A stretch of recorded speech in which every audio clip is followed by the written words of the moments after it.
tava pensando nisso. Você tem saudade Do céu. da era dourada dos podcasts cristãos? Cara, essa tua pergunta ela é muito do espírito, porque eu estava pensando... Desde o final de semana, obviamente eu estava em Valinhos ou Vinhedo. Onde o Paulo De Gasperi morava? Ele mora na Espanha. Assim, onde ele morava, pô. Eu sei que agora ele tá lá comendo... Ele morava em Vinhedo. Vinhedo. Então eu estava lá em Vinhedo, eu fui pregar na Iba Viva, igreja da qual o Paulinho faz parte, ou fazia, ou acho que ele é missionário ainda, né, por essa igreja e tal.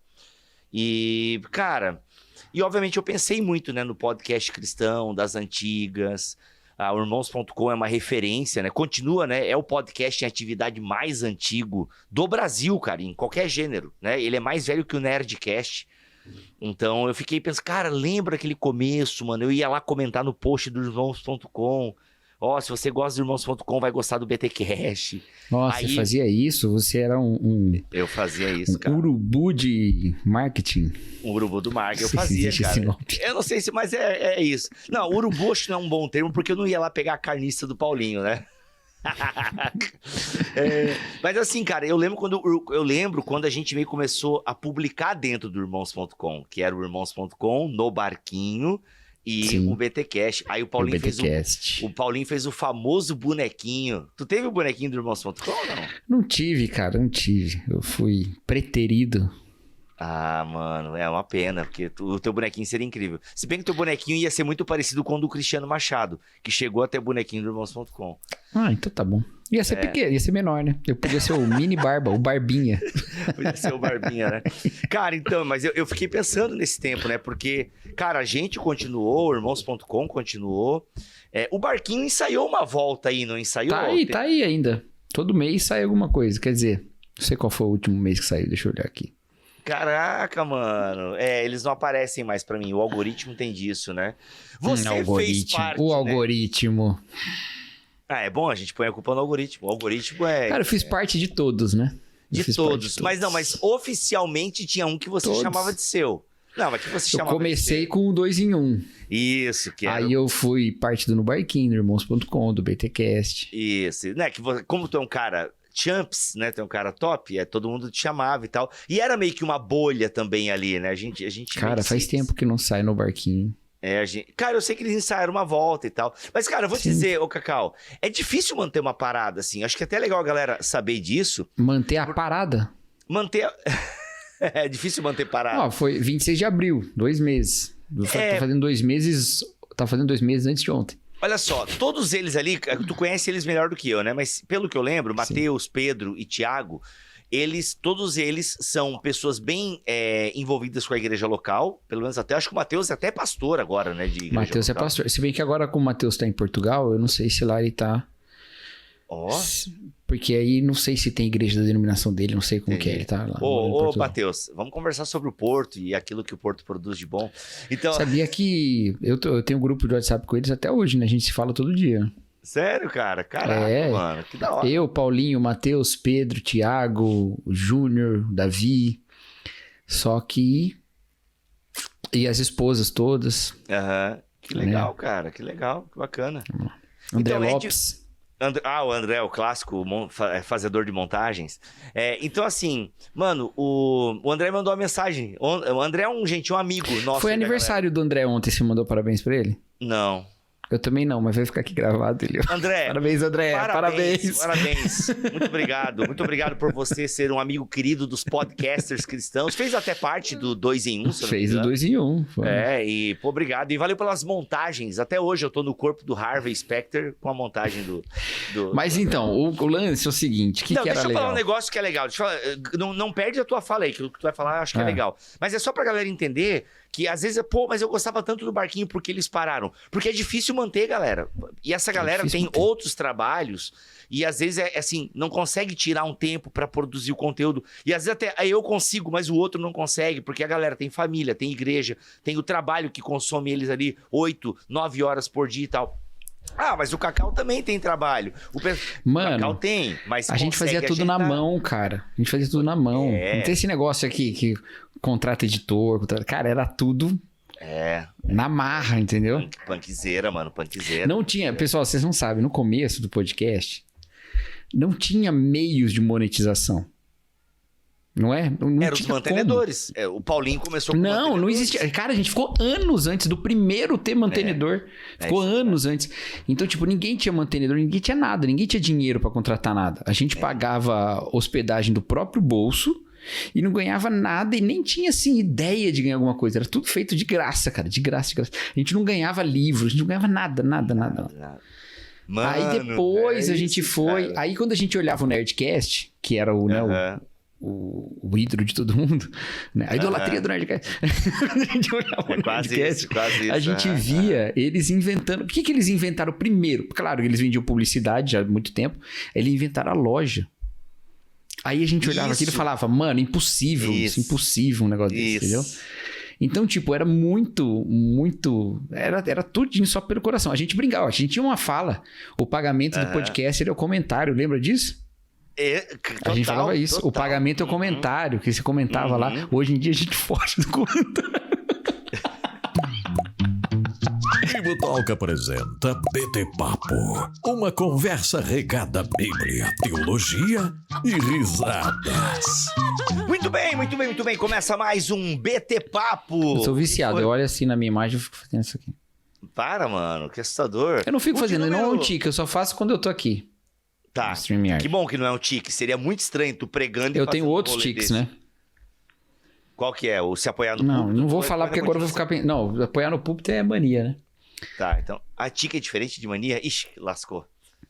Tique é uma coisa... Tique é um tipo de mania, assim, acho. Mas tipo, mania, tique né? É bem voluntário, né? Eu apoio no púlpito, é costume. Tique não é costume. Apoiar no púlpito é costume.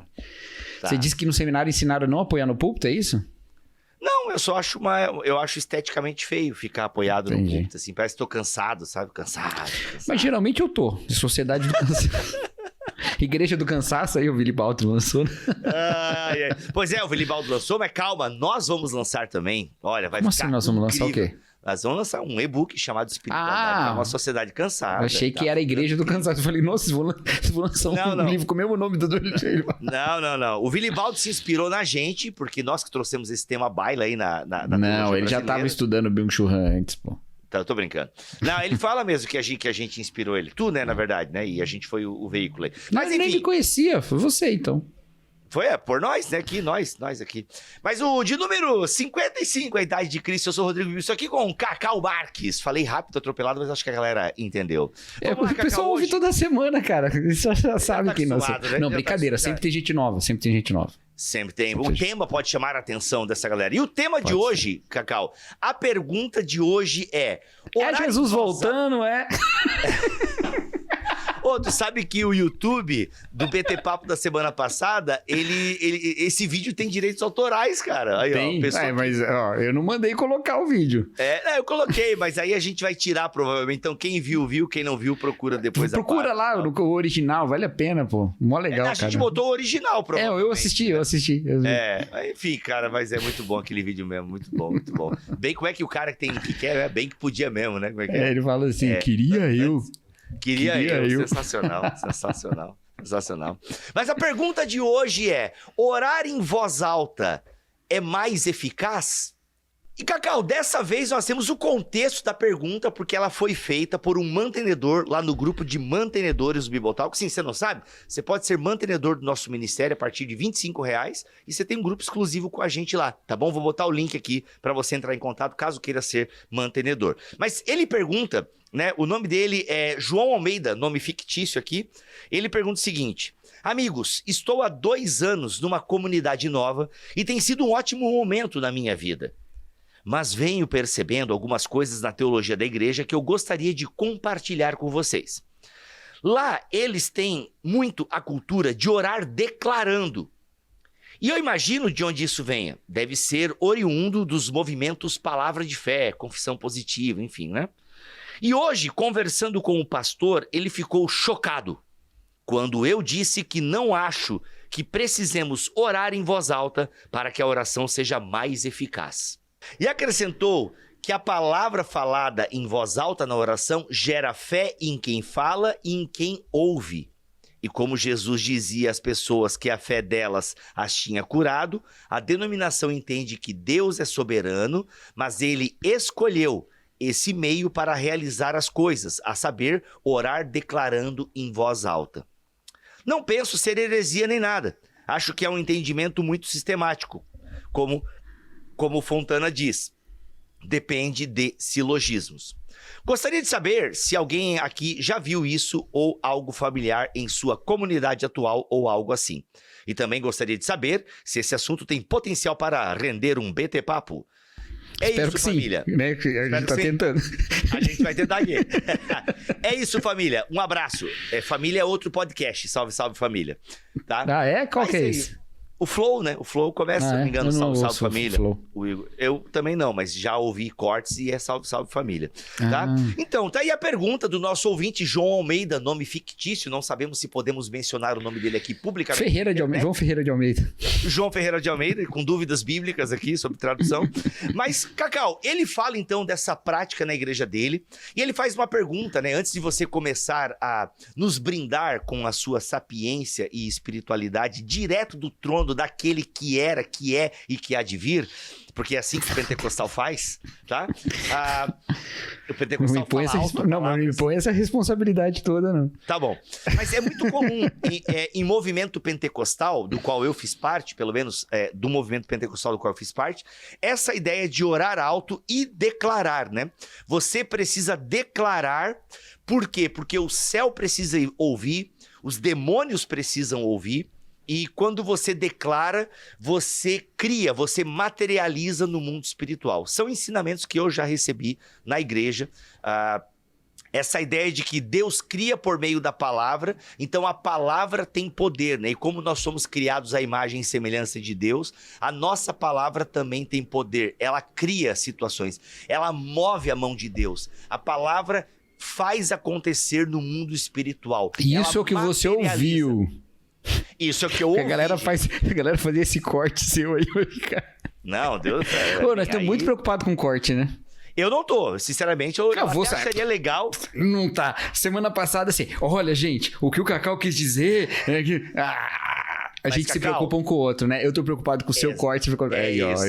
Minha preocupação é com você, Cacau. Eu acho, aliás, se alguém quiser fazer esse corte, pode fazer. Porque, mano, pouco legal, a galera vai... Mano, ser cancelado hoje mano, é isso. Vai vender pra caramba o Deus que destrói sonhos, né? Que você fala o contrário. Exatamente. Então, assim, o que ele fala aqui, o que ele está passando aqui, de fato acontece em várias comunidades, ainda que a Assembleia de Deus, da qual eu fiz parte por muito tempo, ela não tinha como teologia máxima a teologia da confissão positiva e tal. Mas como o movimento pentecostal ele é muito plural, vinha pregadores com essa teologia, e nem sempre essa teologia era rebatida, por assim dizer, né? E acho que oficialmente a Assembleia já combateu algumas vezes essa ideia, né? Cara, nos materiais de EBD e tal. Com certeza. É porque aí há um certo distanciamento. Normal. Toda denominação tem isso. Entre os materiais e a crença do povo, Exato. Então, tem uma certa distância. Cara, tem um livro muito antigo, né? Do Hank Hanegraaff, Cristianismo em Crise. Esse cara, a primeira edição desse livro, provavelmente é antes de 1999, porque quando eu cheguei à fé, se eu não me engano, esse livro já existia. Então, cara, lá nesse Cristianismo em Crise, ele já fala de tudo isso, entendeu? Tem uns livros do Paulo Romero também, né? Exato. Assembleiano. Super Crente. O Super Crente já é antigo e já desmascara várias dessas Super práticas, Crente né? é um livrinho muito bom, né, cara? Ele, sabe que quando eu gravei com ele falou que tava atualizando, porque, cara, tem atualizações. Eu lembro dessa gravação com ele. O Gutierrez gravou também. Cara. Exato, foi muito louca essa gravação. Cara, mas ele mesmo na edição original, ele é um livro muito bom, cara. Eu lembro porque... Cadê? Ele põe citações dos caras, assim, que são muito impressionantes, assim, sabe? Porque você vê, alguns desses caras que ele cita lá estão aí na mídia até hoje, né? E você viu que eles deram uma aliviada no discurso, né? Mas aí você começa a ver os caras falando lá, cara, eram uns absurdos, mano. Nossa. Eles adaptam. Cara, eu não consigo localizar aqui o Cristianismo em Crise. Ele é, cara, de 96, mano. É mais recente, então. Estante virtual. Os do Paulo Romero são mais antigos, né? É mais antigo? Eu acho que sério? sim, cara. Supercrentes acho que é do começo. Não é do começo da década de 90? Ah, eu não sei. Eu cheguei à fé em 99, cara. Ó, vamos ver aqui. Supercrentes, Paulo Romero. Mano, tem pra usar, tem pra vender no estante virtual, cara. Nossa, mano. Aqui tá marcando 95. Olha aí, ó. Por que chora os Rank Renegraph? Um ano antes. Um ano antes. Por que chora Rank? E o Paulo Romero tem outro, o outro que dizem que é melhor ainda que esse, mas eu não li, que é o Feridos... Nem lembro. Feridos pela Graça? Como é que é? Não é Feridos pela Graça. Caramba, não sei. Tem Feridos em Nome de Deus, que é da Marília. Da Marília, mas é um nome né? parecido com o dela. Olha só. Feridos, vamos ver aqui se eu acho. Vou jogar Paulo Romero. Feridos, não. Não, acho que eu tô confundindo, sei lá. Decepcionados com a graça. Decepcionados com a Cristina, ficam feridos. E tem Evangélicos em Crise, Decepcionados com a Graça, Desmascarando as Seitas, Suor, Carisma e Controvérsia. Ué, Evangélicos em Crise é parecido com o nome lá que você citou lá. Hanegraaff, como é que é? Cristianismo em Crise. Cristianismo em Crise. E ele lançou em 97. Aí ele pode ter copiado o Rank Renegraph, ou se inspirado no Rank Renegraph. Mas enfim, é pra galera saber todo esse papo aqui nostálgico. Hoje tá nostálgico. Começamos com nostálgico, e agora livros nostálgicos. É pra mostrar que sim, sempre teve pessoas da própria casa combatendo esse tipo de teologia. Mas é uma teologia com muita capilaridade, porque ela faz a pessoa participar do manuseio da bênção. O que eu quero dizer com isso? Fazer a pessoa participar do manuseio da bênção. Esse tipo de teologia, ela envolve o orante, ela envolve o fiel na produção da sua bênção. Então, é uma coisa que, não, eu estou aqui evocando, orando, falando, declarando, porque o declarar, Cacau, dentro desse contexto, está muito ligado é uma postura de fé. Eu declaro em nome de Jesus, ou seja, é diferente do eu peço. Não, cara, você é filho, você declara em nome do seu pai, porque o que você pede em nome do pai, você recebe. Tudo que pedirdes em meu nome, recebereis. Está na Bíblia, entende? Então, é muito comum, e esse tipo de teologia envolve o fiel, entende? Ele não é um cara passivo ali, que está pedindo uma bênção. Não, ele está envolvido diretamente nesse processo do ser abençoado, porque ele fala as palavras certas, ele evoca, né? Então Deus com um mantra, né? Um mantra, um ritual. É muito maluco isso, cara. E então faz sucesso. Porque tem capilaridade, porque eu me sinto participante daquilo que Deus vai fazer na minha vida. Maluco, então, né? Isso... Você usou a palavra manuseio? Mas manuseio. Eu penso a palavra... Não, é certa, mas eu acho que é uma questão de controle, né? E por isso... manuseio... Não, sim, mas eu tô... Isso, exatamente. Manipulação. Não, manuseio tá perfeito, mas é porque a ilusão tá aí. Mas a gente fala sobre daqui a pouco. Porque é o seguinte. Olha o que acontece, gente. A ilusão tá aí, cai quem quer. Olha o que acontece. A gente precisa pensar um pouquinho sobre oração. E a gente tá falando aí sobre a oração em voz alta, não sei o que lá e tal. Mas não é pra falar só sobre isso. É pra falar sobre outras coisas. Até porque, Bibo, acho que você vai me confirmar ou não. Porque você tem mais conhecimento, mas já, o ápice da popularidade desse tipo de pregação já foi, né? No Brasil, já passou. Ainda existe, não é raro, existe com certa... É meio comum, mas não é, né, tudo isso. Então, assim, a gente não vai abordar só essa questão, apesar de abordar essa também. O lance da oração é o seguinte, galera. A gente se concentra, às vezes, muito no modo... Sendo que o modo com o qual a gente ora não afeta nem quem Deus é, nem mesmo o que ele vai fazer. Ele tem mais a ver com quem eu sou e o que eu penso sobre aquilo, ou como eu interpreto essa relação, entendeu? Então, se você vai diante... E baseado em que eu tô falando isso? Eu tô baseado em Romanos. Quando o apóstolo Paulo fala que nós não sabemos nem orar, mas o Espírito intercede por nós com gemidos inexprimíveis. Nós não sabemos orar. Então, a gente vai orar errado. Se existe um jeito certo de orar, pode saber que você vai orar errado, porque você não sabe como orar. Entendeu?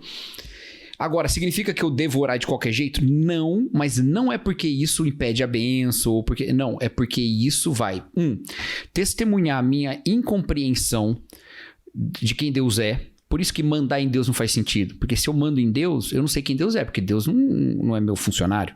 Entendeu? Né? Então, se eu mando em Deus, eu tô tendo um problema na compreensão de quem Deus é. Então, isso tá mexendo com a minha espiritualidade, tá mexendo com a minha relação com Deus, com a minha vida cristã, com a minha compreensão das escrituras. Então, começa por aí. Também vai... a forma como eu vou orar, ela também vai demonstrar um certo estágio do desenvolvimento espiritual. Então a figura que eu sempre uso é essa, né? Se uma criança vem e fala com o pai dela, uma criança pequenininha, fala, papai, né? 2 anos, 2 anos. Papai, eu quero, sei lá, qualquer coisa, né? Ela tá falando igual uma criança. Bala. Certo? Papai, vamos no paquinho, né? Tá falando igual uma criança. Agora, se vai um cara de 20 anos e fala, papai, vamos no paquinho. Ele não deveria estar falando desse jeito, entendeu? O seu desenvolvimento espiritual é a mesma coisa. Você fala com Deus de acordo, vamos dizer assim, com a maturidade.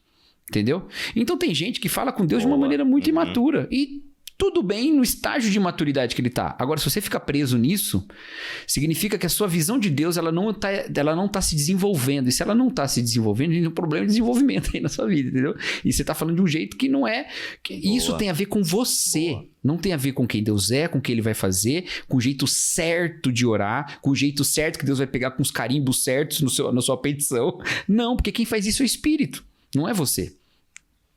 Vamos lá, campeonato de oração. Vamos ver quem tem a oração mais poderosa aqui. Isso aconteceu uma vez, né? E Elias ganhou. Não, mas ali não era disputa em quem orava melhor. A disputa era quem era o Deus verdadeiro.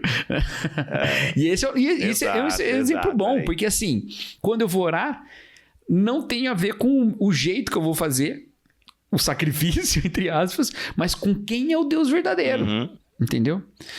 Então, por isso... Exato. Aliás, e por falar em performance, a galera de Baal, nesse episódio, faz uma baita de uma performance, né? Nada. E não acontece nada, ao ponto de eles falarem assim, olha, o Deus de vocês deve estar cagando. Gente, é isso, uma tradução na linguagem de hoje é essa. Deve estar se aliviando. O Deus de vocês deve estar cagando e tal. Exatamente, que é indo lá. E o que acontece, mano? E Elias faz uma oração bem simples, assim, uma oração simples... né, e tá lá, e acontece, o fogo desce e tal, e lambe até a água e tudo que tinham colocado, e ainda Elias provoca, não, joga água aí, pode jogar água no sacrifício aí que vai queimar tudo. Então, acho que tem essa tua primeira fala aí, essa tua primeira parte, Cacau, tem esse lance de que não há um jeito certo de orar. No sentido de que ore conforme o seu estágio espiritual. Agora sim, a oração não tem a ver com performance, né? Não tem a ver com o efeito que ela vai causar. Tem a ver com a relação que a gente tem. Também e tem a ver com isso. Eu lembro uma vez, até nesse aspecto de orar, porque eu venho dessa escola, da oração mais performática, né? Ou seja, você vai orar em público, então você tem que orar e tal, tem uma performance. E tudo bem, eu acho que, de fato, se você vai orar em público e pessoas vão ouvir a sua oração no início de um culto, numa ministração de louvor e tal, ou após uma pregação, ou antes, tudo bem, você... de fato, tem uma audiência ali, que a primeira audiência é Deus, obviamente, é para Ele que nós estamos orando, mas sim, há uma preocupação em articular, talvez, as palavras, assim, mas, cara, não é uma regra que tem que ser. E aí é muito legal, porque eu lembro que a primeira vez que eu estava num círculo de oração de luteranos, né, olha só que interessante, eu estava lá, assembleiano, achava que luterano nem orava, mas tô lá no seminário e tinha reunião de oração. E, mano, e aí tô eu lá na roda, chegou a minha vez de orar, orei, né, dei aquela minha impostada na voz, procurei os títulos de Deus mais incríveis que eu sabia. Amantíssimo e orei, Pai, né, grandiosíssimo, cheio de sabedoria. É nesse nível. Então a gente procura os melhores atributos de Deus que a gente sabe, os nomes de Deus mais incríveis para começar a oração. E orei lá e beleza, show de bola. Mano, qual é que é o nome dela? Eu vou até falar o nome porque eu vou falar uma coisa boa. Eu acho que é Carla, né? Era amiga, uma amiga lá do seminário. Estudou com o Alex. A Carla era da sala do Alex. E, mano, e a Carla... Ai, se eu estiver errando o teu nome, me perdoa, mas eu acho que é Carla. Aí, de repente, eu, né, oro, né, com toda a minha... né, minha verborragia, aí a oração logo depois da minha. Pai, obrigado que a gente tá aqui, a gente comeu uma cuca. Cara, tipo... Pô, tem que agradecer, né? Tem que agradecer. Não, mas, cara, ela falou como se ela estivesse falando comigo. Tipo, valeu aí, obrigado pela cuca e tal. E a gente tá aqui como irmão. Ela, tipo assim, ela não mudou a voz dela. E tá errado não mudar a voz na oração, entendeu? Tipo assim, ela falou de forma muito tranquila, assim. E aquilo foi muito legal, cara, porque era inquestionável que ela tem, né? Que ela tava ali diante de Deus, diante dos irmãos, na comunhão com Deus. E, sabe, e aquilo foi muito legal pra mim. Foi, pra citar um termo que na época a gente usava muito, né? Foi uma quebra de paradigma, Deus. Então, assim, foi realmente uma quebra de paradigma, porque é possível falar com Deus sem se preocupar se a minha conjunção verbal, se eu tô usando o título certo de Deus, se eu, sabe? Não, porque a oração você tem que começar com a adoração. A oração tem um começo, e o começo é a adoração, entendeu? E aí você tem que exaltar Deus no início da sua oração. A gente aprendia, né, técnicas de como orar e tal. Tudo isso, né, visando um fim, né, como fazer melhor, bem feito, para que você alcance a bênção, o seu pedido. E a Carla lá. Obrigado, Deus, pela cuca. Engraçado essas tá coisas aqui. de seminário, né? A minha concepção de oração mudou também por causa da palavra de uma irmã na aula do seminário. A gente estava na aula de formação espiritual, olha que legal. Era uma matéria muito boa. E aí ela falou que... Ela só falou assim, porque eu entendo que oração é relacionamento. Eu nunca tinha pensado desse jeito. Para mim, oração era comunicação, né? Oração é relacionamento. Aspecto, né? Obviamente. E isso mudou muito a minha cabeça, cara. Mudou muito. Por vários... Um dia eu dou meu testemunho inteiro aqui sobre o seminário. Por que o seminário foi bom pra mim? Mas... Pronto, já temos um BT Papo. Seminário faz mal pro crente? Bom... Às vezes faz. Mas, então, vamos fazer... Mas então, isso é uma coisa importante, gente. Cuidado com essa fixação no modo da oração, porque a fixação no modo da oração pode demonstrar uma displicência sobre a preocupação com o caráter de Deus e com o relacionamento com Ele, entendeu? Você está tão preocupado com o jeito de fazer, você talvez seja displicente com aquilo que realmente importa. E aí, isso tem... Aí eu quero falar uma coisa do que você disse, que você falou assim, quando você está em público e tal, mas aí a preocupação do estar em público é que é o seguinte, a oração é comunitária. O outro faz parte da sua oração. Então ele precisa compreender. Exato. Você compreendeu que está orando. Ótimo. E aí, você quando carrega uma certa devoção na sua maneira de falar, você pode, não é obrigado, tá bom? Mas você pode inspirar os irmãos naquele momento. E é isso. Pode, você não é obrigado. Uma pessoa orar como a Carla aí orou, tá totalmente dentro. Por quê? Porque você entendeu. Ela não te excluiu da oração, você entendeu, você tá ali. Agora, imagina se eu tô orando com você, Biba, e fala assim, inclusive, Senhor, também aquele outro pedido lá que o Senhor sabe, né? Que eu sei que eu não quero falar aqui em público. Então, Senhor, por favor, né? Aí no final você vai falar amém para um pedido que você não sabe, entendeu? Senhor, eu quero ganhar na Mega Sena, Senhor. Sou Mega Sena, dá meu prêmio, que aqueles pai. que estão contigo na oração, eles fazem parte daquela oração. Pô, o Senhor Jesus Cristo fala, quando vocês concordarem, vocês estão concordando no céu, entendeu? Então essa participação na oração, ela faz parte. Por isso que a gente tem um jeito de falar em público, tem um jeito de orar em público. Tem um jeito? Não, tem vários jeitos. Aí você vê o que é mais adequado ou não também, desde que você não esteja com isso alienando as pessoas que estão ali com você da oração, tudo bem, entendeu? Então essa é uma coisa importante de considerar. E por último, eu quero falar daquela questão, não por último do vídeo não, é por último dessa minha sequência. Aquilo lá que você falou no começo, do manuseio. Por que a sensação de controle ela é ilusória? É o seguinte, quando eu penso na maneira de orar e nas coisas que eu devo oferecer para Deus, e aí são várias coisas diferentes, né? Quando eu penso na minha parte na oração com mais ênfase do que eu penso na obra que Deus está fazendo, eu me conforto no fato de que há algo que eu possa fazer. Tudo bem, certo?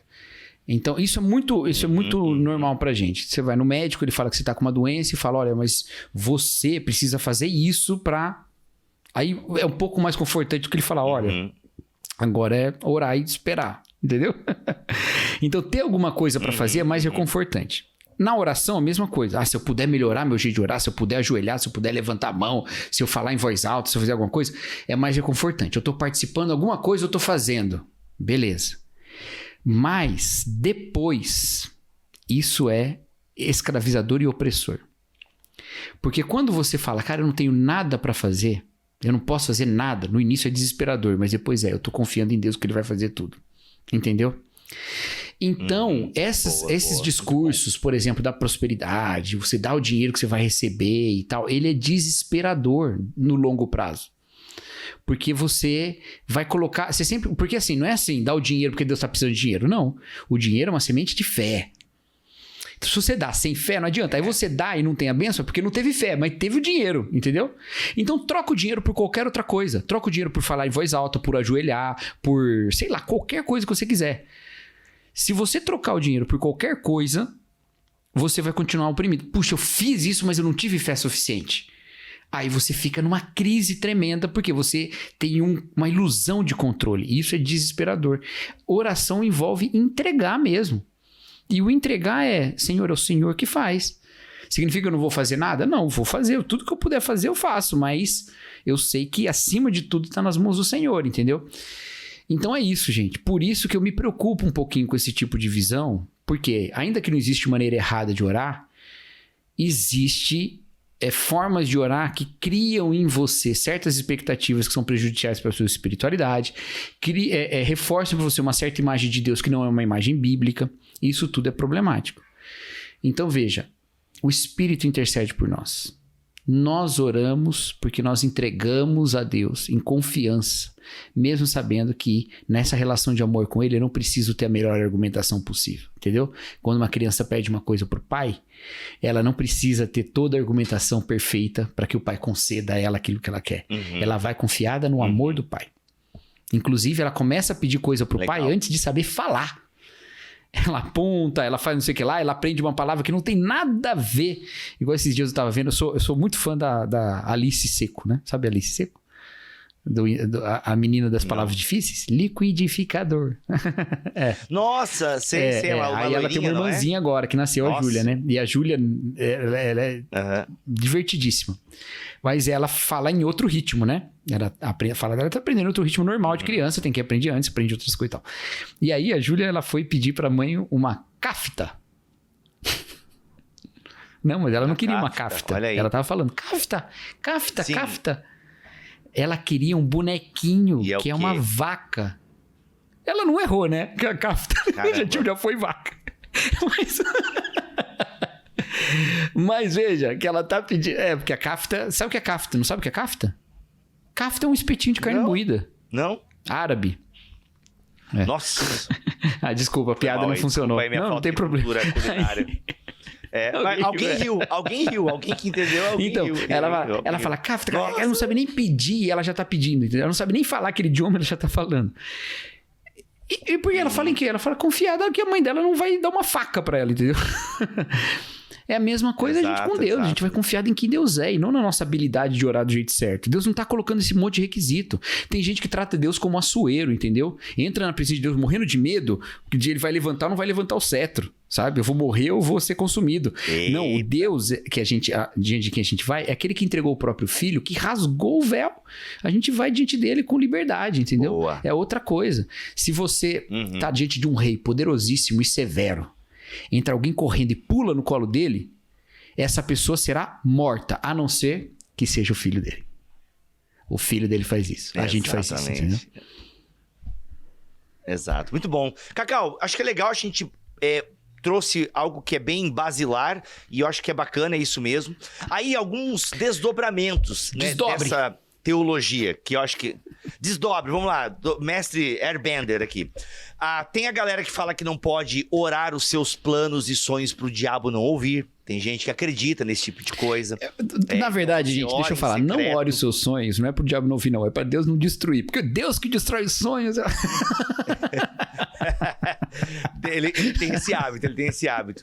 Então, isso é uma outra coisa que não faz sentido também, gente, tá? Não faz sentido porque a gente tá preocupado com Deus ou a gente tá preocupado, porque a preocupação não deveria fazer parte da oração. Se Deus tivesse preocupado em esconder seus planos, ele não tinha escrito a Bíblia. O diabo ia ler.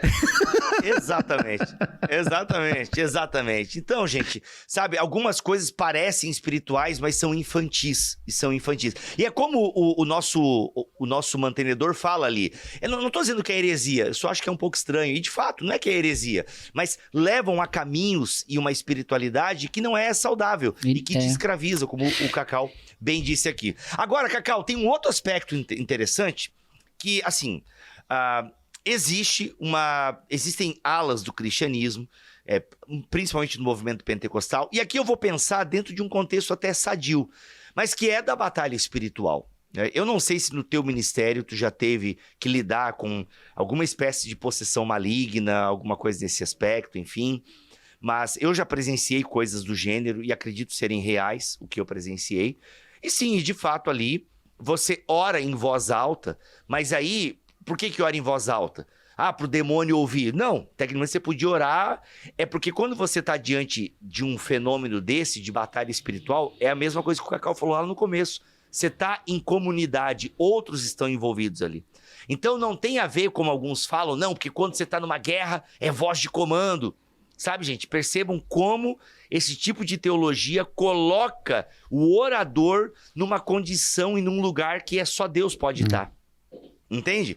Esse tipo de teologia quer armar a pessoa e potencializar, empoderar o orante, como se ele tivesse, a forma com que ele orasse fosse fazer o demônio sair mais rápido ou mais devagar, ou o demônio sair daquele corpo e por aí vai.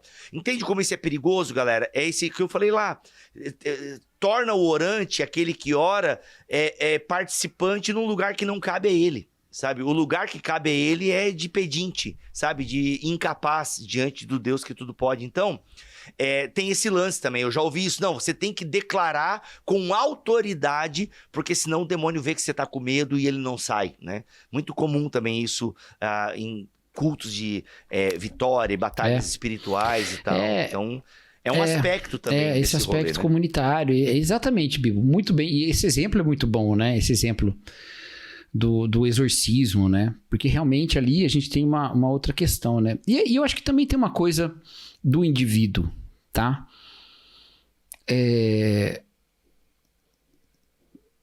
Tem algumas coisas na Bíblia, alguns símbolos, o ajoelhar-se mesmo, tá? O levantar a mão, o bater no peito lá do publicano, né? Ou até o ungir com óleo. São símbolos que têm a ver com essa nossa experiência encarnada que a gente tem. E em diversos sentidos, orar em voz alta nesses contextos e em outros também tem a ver com isso. Não tem nada a ver com a eficácia. Não tem nada a ver com a eficácia. Tem a ver comigo, com a minha relação com Deus, com a minha situação naquele momento. E eu tenho uma experiência sobre orar em voz alta. Que na minha experiência espiritual fundamental, no meu evento espiritual mais importante da minha trajetória de vida, eu tive uma comunhão ali, eu tive uma experiência que me levou a experimentar o que eu chamo, dentro da minha teologia, como eu chamo, né? A plenitude do Espírito, né? E nesse tempo de experiência da plenitude do Espírito, naquele momento, eu não conseguia orar em silêncio. Cara, eu ia orar sozinho, eu balbuciava, eu não orava em alto volume, eu controlava o volume, né?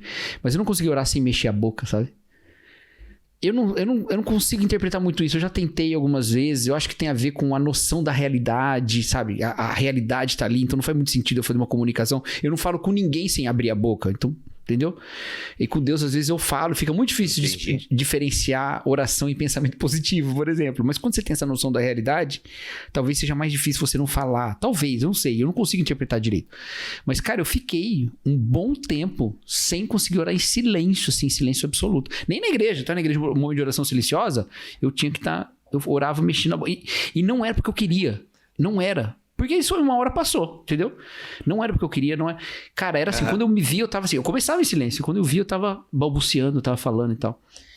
Então, olha aí. De novo, tem a ver com essa realidade da nossa relação com Deus. E como você tá também percebendo isso de alguma maneira. Por isso que é perigoso, porque assim, a teologia molda a oração e a nossa oração também molda a nossa teologia. Entendeu? A gente fala muito sobre isso com música, né? música molda a teologia e tal. Inclusive, esses dias eu tava ouvindo, acho que o Igor Miguel, falando uma coisa muito interessante, que ele não se lembra de todas as loucuras teológicas que ele acreditava quando era de uma certa vertente, mas ele lembra das músicas. Né? Acho que foi isso que ele falou. Não me lembro. Entende? A gente fala isso. Só que a oração também, porque a oração é a nossa prática mais explícita de relacionamento com Deus. Entendeu? Então é onde a gente tem as nossas é onde afeta de maneira mais direta a nossa experiência com Deus. Isso aí na tradição cristã geral, cara. Eu acho que em toda a tradição cristã geral. É na oração que há o afeto, o efeito maior das nossas mudanças de paradigma no relacionamento com Deus. Então ela também forma como a gente vê esse relacionamento, entende? Então, por isso que... É por isso, Cacau, que, por exemplo, em movimentos litúrgicos, você tem um momento de oração alta em público e tal. Então, eu acho que faz parte da tradição cristã a oração alta, né? Não porque ela é mais eficaz, é porque é um momento comunitário de edificação de fé, né? Como você falou. Por exemplo, eu, em termos de oração alta, eu lembro que eu ia orar muito. E... com outros irmãos. E, mano, e é incrível como eu, novo na fé, muitas vezes ficava só em silêncio, ouvindo os irmãos mais velhos orando. Muito de Deus eu aprendi ouvindo os irmãos mais velhos orando. Como ali é a expressão... É maravilhoso. Como ali é a expressão explícita do relacionamento com Deus, a gente tem uma diversidade nessa maneira de lidar com Deus também na presença de outros, né? Exato. E por isso também eu dei uma parada no julgamento de oração dos outros. Coisa feia de falar, né? A nota para sua oração, não é 7,5. isso, assim... Pessoas que às vezes usam expressões que você fala, mas essa expressão não... né? Às vezes expressões até que são pseudobíblicas, né? Que as pessoas juram que tá na Bíblia e não tá, né? E aí você já fala, essa pessoa tá... Quando na verdade ela pode ter sim uma visão de Deus contaminada por algum ensino que não é um ensino bíblico fundamentado, mas ela tem um monte de outras vivências com Deus que são reais e de outros aprendizados doutrinários que são verdadeiros, que são bíblicos mesmo, né? E isso também tá ali, né? Então, eu segurei um pouco a onda nisso aí, já fui. A história da minha vida é tentar ser menos chato, cara. Exato, mas eu acho que é a história de todo mundo com o coração aberto à Bíblia, à teologia e à comunidade. Porque quando a gente abre o nosso coração à Bíblia e à teologia, a gente é muito tentado a ficar corrigindo a comunidade. Entende? A gente é muito tentado a toda hora querer... Ascendente. Só quem viu o BT Papo passado vai entender, né? A gente toda hora vai ser tentado a querer corrigir as pessoas porque a gente estudou o que é certo. Mas eu acho que aí vem a maturidade, a caminhada e ter um pouco de paciência, né? Porque às vezes não é hora de corrigir ou julgar, entende? É a hora de caminhar do lado e tal. Mano, tu falou Igor Miguel. O Igor Miguel, eu não vou tentar citar muitos nomes aqui. Até porque quando você vai citar o Igor Miguel, já tá citando dois nomes, né? Igor e Miguel. Boa. Mas o Igor Miguel, ele apresentou pra mim... Pra quem não sabe, gente, Igor Miguel é pastor da Igreja Esperança. Ele é irmão do Casimiro Miguel. É? Não, o Igor tem uma irmã só. Bibo, você precisa parar de ver série, cara. Você precisa aprender mais de meme. Você vai falar que você não sabe quem é o Casimiro Miguel. Quem é o Casimiro? O Casimiro é o Casimiro que transmitiu a Copa? Ah, tá. Mas eu não sabia que o nome dele era Casimiro Miguel, meu. Até porque eu chamava ele de Cassimiro, eu acho, sei lá. Casé, eu chamava ele de Casé. Sei lá. Casé TV, isso, né? Eu lembro do Casé TV. Cara, Dark Matter, primeira temporada, sensacional. Só assistam. Tá, então o que acontece? A gente citou o Igor Miguel aqui. E o Igor, ele falou de um irmão que tem um trabalho incrível no carnaval. Eu não sei onde que é a cidade aí. E o cara já tá há anos, décadas, fazendo um trabalho incrível de evangelismo no carnaval e tal. Porque eu tinha um pouco de desconfiança com esses ministérios de evangelismo em carnaval, entendeu? Aí um dia eu até falei no Stories e o Igor falou, mano, tem gente séria fazendo isso. E ele me mandou lá, o irmão. E eu entrei no perfil do irmão, mano, assim, muita coisa legal. E aí tinha lá o irmão falando e ele interpretou errado um texto bíblico. Aí, assim, eu lembrei exatamente, eu passei por isso, assim, mano, cara, esse erro aqui compromete, né, a salvação dele, a teologia dele? Pessoas vão ser mal orientadas por conta... Não. Cara, então sossega o facho. Então, assim, dá uma... Sabe? Porque esse é o problema, né, nosso, às vezes. Que talvez eu, um bibo de 10 anos atrás, já comentaria, muito legal, bacana, mas tá errado. Tá ligado? Tipo assim, mano... Não, né? Seja menos. E é uma coisa que a gente tira, porque você trouxe esse negócio da comunidade e de aprender com o outro, né? E isso é uma coisa legal também, né? Se a gente não sabe como orar, a única coisa que a gente pode fazer não é como orar, mas é testemunhar de quem é o Deus para quem a gente ora, né? Então, essa formação... Tá, não entendi. Se a gente não sabe como orar, a gente não consegue ensinar a orar, porque a gente não sabe como orar, né? Então, o que a gente consegue fazer? A gente consegue testemunhar quem é esse Deus para quem a gente está orando. A gente consegue falar sobre isso, a gente consegue mostrar quem é esse Deus. Quando a gente vai diante dele orar, a gente consegue com isso testemunhar quem ele é. Jesus tem uma passagem que ele fala isso, né? Quando ele vai orar por Lázaro, ele fala, obrigado, Senhor, porque me ouviste. Eu sei que sempre me ouve, sempre me ouves, mas eu oro assim para que eles creiam. Entendeu? Então Jesus ora em voz alta ali, e ali é muito interessante porque Jesus usa no passado. Obrigado, Senhor, porque me ouviste. Eu sei. Então, assim, ele tá falando em voz alta, justamente dizendo que ele não precisava estar falando nada daquilo. Que ele só tá falando por causa dos outros. Exatamente. Então, assim, né? Sensacional. E aí, ele faz isso ali diante de todo mundo, e com isso ele testemunha quem Deus é. Quem é o Pai para quem ele tá orando, entendeu? Então, é isso que a gente faz também. Então, as pessoas, elas também vão aprendendo a orar, não porque você está dizendo o jeito certo é o jeito que eu oro, mas você está dizendo, olha, esse é o Deus para quem a gente ora. Como que você falaria com ele? Tem várias maneiras de falar, Quanto mais você conhecendo dele, melhor você vai saber, ou melhor vai ser a sua compreensão de quem ele é a partir também da oração, entendeu? Então, isso é importante. As pessoas às vezes chegam na igreja com formas de orar que são... qual é a palavra? Não são muito usuais para aquela comunidade. Não são usuais para aquela comunidade. Mas juntos, todo mundo vai testemunhando quem esse Deus é e vai falando, realmente, Deus é desse jeito também.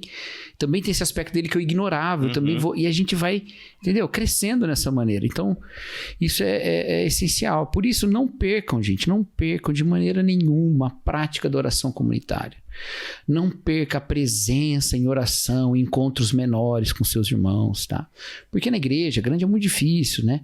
Mas não perca essa presença em encontros de orações menores, seja um culto de oração, seja um encontro de pequeno grupo, seja o que for.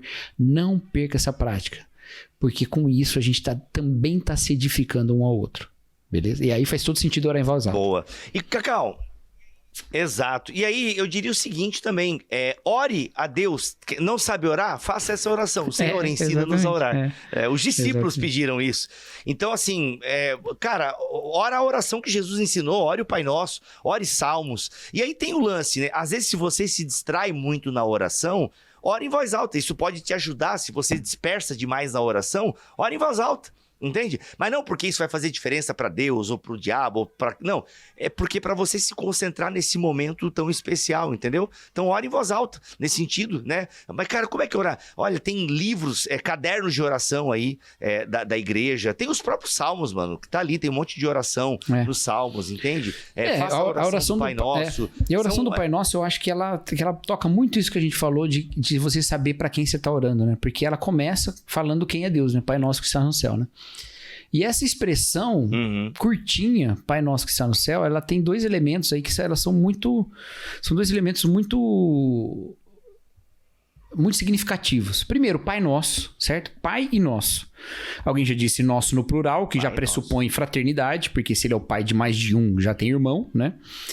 Então ele é pai. Tem intimidade de pai, tem, né, o amor de pai, tem isso tudo. Mas a expressão que está no céu, ela não é só Deus está no céu. Tem uma passagem em Eclesiastes que fala, Deus está no céu, você está na terra, portanto sejam poucas as suas palavras. Não é para você orar curto, se bem que às vezes é bom. Mas... Gente, se é pelo alimento, se você... Ora pela comida. Gente, ora pela comida, pelo amor de Deus. Ora pela comida, não fica orando pelo pastor, a gente falou que não vai julgar. A gente não vai julgar. Momento. Já julguei. Não, se é pelo alimento, obrigado, Senhor, por esse alimento, que ele nos faça bem. Eu vou falar sobre isso daqui a pouco também. Já tá longo, mas vai ser mais longo aí. A gente fala pouco de oração aqui no BT Papo, né? Acho que a gente só tem mais um sobre oração além desse. Mas aí tem esse Pai Nosso, né? Mas tem esse... Deus está no céu, você está na terra, portanto, sejam poucas as suas palavras. O que o contexto ali tá falando? Ele tá falando sobre voto, sobre ir diante de Deus e falar alguma coisa, entendeu? Então tenha zelo. Esse zelo pode ser: Deus está no céu, eu estou na terra, certo? Deus é o Senhor e eu sou... E tudo bem, e é verdade também. Mas isso não significa, ou não mata, a primeira parte, que é o Pai Nosso, entendeu? Então o que significa isso? Significa esse momento é precioso. Esse momento é especial, ele não é qualquer momento. Ele é um momento especial. E eu não sou Deus. Deus está no céu, você está na terra. Essa expressão, inclusive, ela era importante na teologia do Calbart. Ele usava esse... Ele usava esse texto era uma das justificativas bíblicas da visão dele de alteridade. Do totalmente outro. Deus está no céu, você está na terra. Entendeu? Que é justamente isso. Não confunda-se com Deus. E aí, quando a gente coloca muita fé na eficácia do que eu faço em vez de quem Deus faz, eu estou confundindo isso. Entendeu? Então, o Pai Nosso que está no céu me coloca na humildade de reconhecer. Tu é que está no céu, não sou eu. Que é uma maneira de fazer o que Pedro manda a gente fazer, né? Humilhai-vos diante da poderosa mão de Deus, que ele, ao devido tempo, vos exaltará. Tá bom, Pedro, como é que eu me humilho? Aí, como é que eu me humilho? Ele fala: lançando sobre ele as suas ansiedades, pois ele tem cuidado de vós. Como é que eu me humilho diante de Deus? Jogando minha ansiedade no colo dele, ao invés de ficar ansioso pela maneira como eu oro. Eu coloco no colo de Deus, eu jogo para Deus, né? E isso é humilhante, porque é humilhante reconhecer que eu não tenho recurso. Mas é maravilhosamente libertador, porque ele tem cuidado de mim. Eu não vou experimentar que ele tem cuidado de mim se eu não lançar minha ansiedade sobre ele. E se eu não lançar minha ansiedade sobre ele, eu não estou sendo humilde. Não, eu sou humilde, mas não vou levar isso para Deus. Não tenho direito nenhum. Não, você está sendo orgulhoso. Porque se você se humilha, você lança ansiedade. O único motivo pra gente ficar segurando e querer controlar tudo é orgulho. Humildade é deixar Deus lidar da maneira que ele quer lidar, entendeu? Muito bom. É isso, Cacau. Mais uma coisinha, última. Ou tu quer sobre orar longo. A última. Não tem problema nenhum orar longo, galera. Não tem problema nenhum orar longo. Pode orar longo. Mas... antes da comida tem. Mas... Quem tá comigo nos comentários aí? Quem tá comigo? Oração pela comida é oração pela comida. Tá todo mundo com fome, o negócio vai esfriar. Sejam curtas suas palavras. A Deus comida está céu, quente, você está com fome. Sejam poucas as suas palavras. Exatamente. Por favor. Deixa eu falar outra coisa. A oração, ela... pode ser uma encheção de linguiça. Quando? Quando ela é longa demais? Não. Quando ela é curta demais? Não. A oração é encheção de linguiça. Quando o seu foco não é quem Deus é, mas o foco é quem você está parecendo diante dos outros. Que é a oração do hipócrita nas esquinas. Tem gente que quando ora, entra numa... Oração vã, já recebeu sua recompensa. Tem gente que quando ora, entra numa comunhão com Deus, e eu não estou falando nada de um nível espiritual, de um sentimento interior, nada disso. É porque ele tem uma consciência do que está acontecendo ali, da realidade daquilo, e ele é tão grato por poder falar com Deus, que ele às vezes se alonga um pouco. E isso é um sinal muito mais de intimidade do que qualquer outra coisa. Mas tem gente que aproveita aquele momento para pintar de espiritual. Para quem está fora, é muito difícil a gente julgar. Mas você conhece seu coração. Entende? Então, é isso. Só isso. Você pode ser longo e bom, ou você pode ser longo enchendo linguiça. Eita, durma com essa, hein? Caramba, que sexta-feira agradável você tem agora, hein, seu hipócrita? Chupa essa manga, né? Ai, chupa essa manga. Muito bom, gente. Olha só, esperamos ter respondido a pergunta do nosso mantenedor. Acho que foi bem legal esse bate-papo. E galera, comenta assim, aí. Foi bem legal. O Rogerinho, do Choque de Cultura. O programa hoje tá bem legal. Tem um episódio que ele fala isso. Não estão lançando episódio novo. Precisa alguém contratar eles pra lançar, né? Eles foram bem Cara, na Globo. eu achava muito legal, porque eles não fizeram a mesma coisa, entendeu? Não, nós estamos na Globo, vamos fazer outra parada. Ah, entendi. E eu achei que assim, no lore, que eles têm uma meta narrativa que une tudo, entendeu? Faz todo sentido, cara. Muito bom, muito bom. Mas isso é papo pro Preto e Branco da semana que vem. Boa. É isso, gente. Vamos ficando por aqui com mais um BT Papo. Espero que você tenha gostado, sendo edificado. Compartilhe esse vídeo. Sério, dê o seu like, o seu comentário. Gente, eu não tenho nada pra comentar. Se forem incríveis, obrigado. Mas dá o like e comenta. Um coraçãozinho, um emojizinho. Não emoji de tigre, não pode, tá? Um emojizinho. Escreve assim, ó. Qualquer coisa. Ia comentar, mas resolvi orar. Boa, aí você comentou, boa, quer dizer que não orou. Boa. Não, comenta e vai orar. E ora por nós, inclusive. Ore por aquelas pessoas que edificam a sua vida aqui nas internets. É isso, gente. E, claro, se quiser ser nosso aluno na Escola Bibotalk de Teologia, vem, porque a gente está com desconto no plano anual de 30% e vai subir esse preço a partir do mês que vem. Não, lá por final de julho, vamos aumentar o preço da IBT. Então, aproveita para vir estudar com a gente. Tem o plano anual com 30% de desconto, tem o plano mensal, tem só o curso de introdução à teologia, tem só o curso do Espírito Santo, que tá legal pra caramba também, eu, Cacau e Guilherme Nunes, com um precinho, acho que já aumentou o curso, mas ainda assim, vale a pena comprar, tá muito legal, vem estudar com a gente na Escola Bibotalk de Teologia, o link tá aqui na descrição deste vídeo, tá bom? Ou quer saber, olha como a gente tá chique agora, Cacau, o QR Code aí, ó, põe bem no meio da tela, Rafa, esse QR Code maravilhoso. QR Code aqui na minha testa, hein? É bom, é um espaço bom aqui, ó. Anuncia aqui. Ó, aponta o seu celular para a televisão aí, já vai nesse QR Code, vai cair direto no site da Escola Bibotalk de Teologia. Escolha lá o seu plano mensal ou anual e vem estudar com a gente, tá bom, gente? Voltamos na semana que vem, se Deus quiser assim permitir. Fiquem todos na paz do Senhor Jesus. Bom, agora eu quero lembrar, peraí. Agradeço pela vida, pelo sol que a cada novo dia... Errei, cara.